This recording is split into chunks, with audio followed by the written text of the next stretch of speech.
आपने देखा भी होगा डोनाल्ड ट्रंप को जब मैं मिलने गया, मैं सबसे पहले आपको बताऊं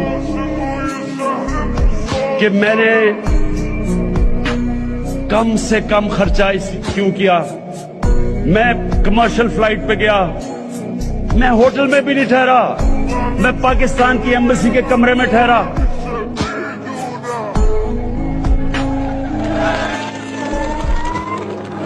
क्योंकि मैं उनको यह बताना चाहता था कि मेरे मुल्क के ऊपर इस वक्त मुश्किल माशी हालात हैं, मैं अपने मुल्क का पैसा बचा रहा हूं।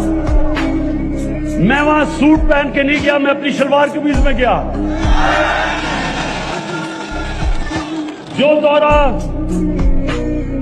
जो दौरा नवाज शरीफ और जरदारी ने $12 लाख से और $14 लाख में किया, वो मैंने $1.5 लाख में किया।